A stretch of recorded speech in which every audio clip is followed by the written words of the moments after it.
This is the Real News Network. I'm Sharmini Pires coming to you from Baltimore. The gunman that killed 9 people in Charleston, South Carolina, Dylann Roof, was charged with 9 counts of murder and possession of a weapon during a violent crime. He confessed to his actions on Friday, and when asked why he did it, his response was to start a race war.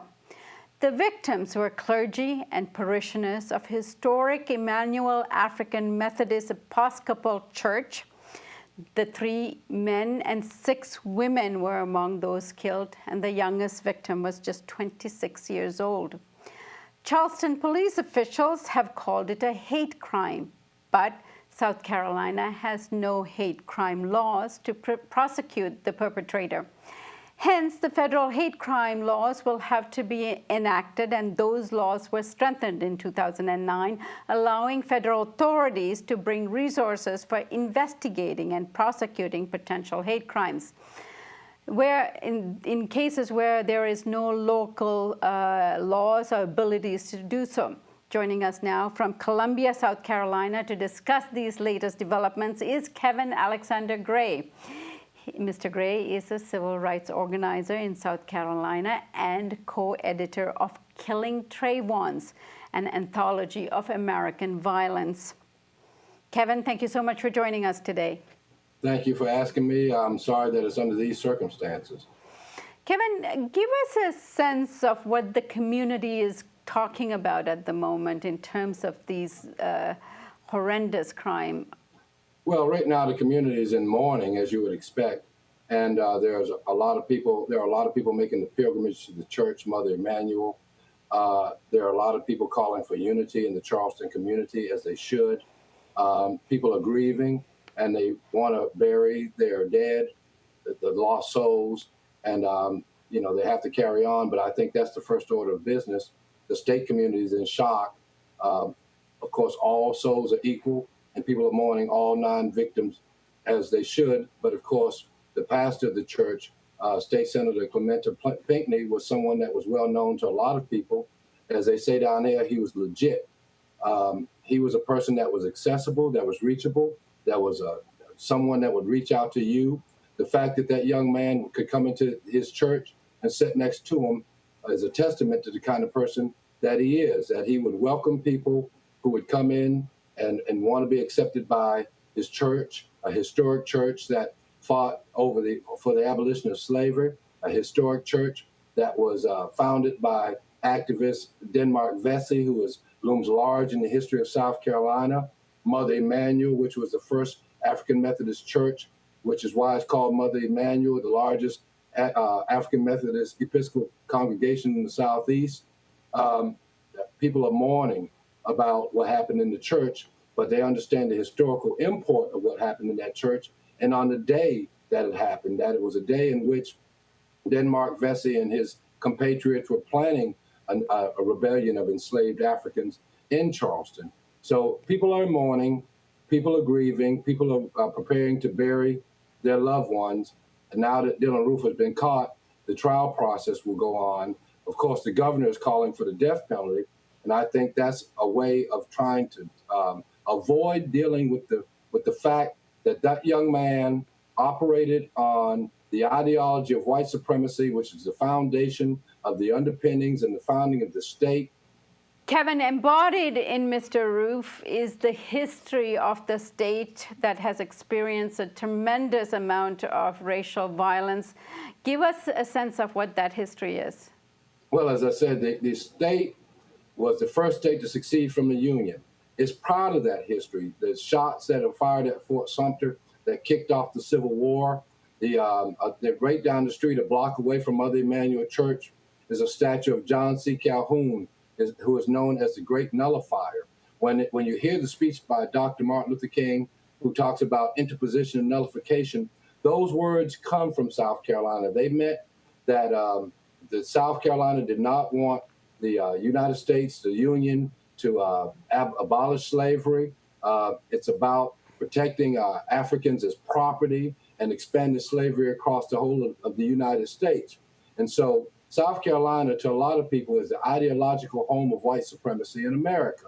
The fact that Mr. Roof wore the Rhodesian flag and the flag of South Africa before the end of apartheid, which represented white supremacy, and the flags of the Confederacy on the front of his car. 3 flags, the naval jack, and of course the main flag, the stainless white banner, which was the original Confederate flag, a flag that stood for white man's country.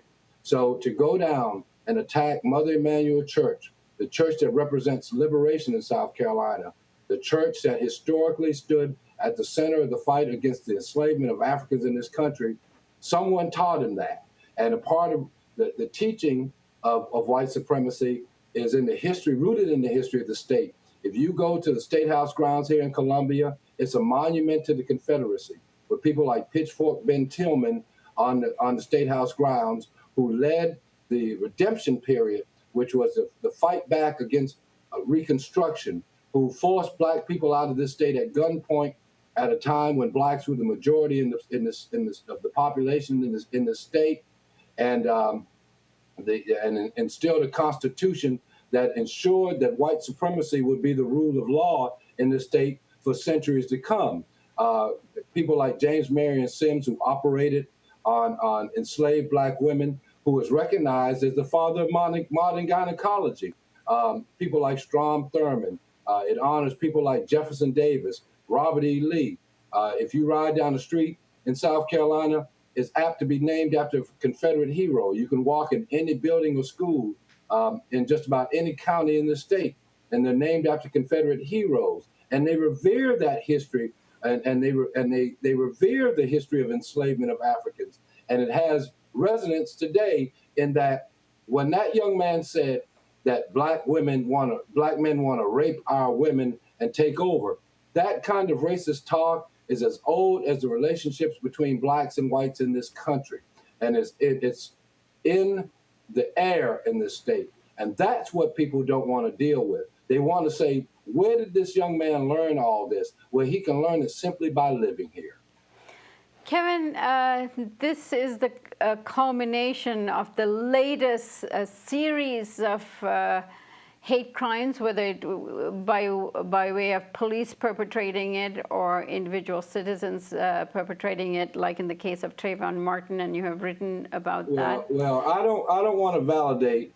I mean, you can use it if you want to, the use of the term hate crime. All crimes are crimes of hate.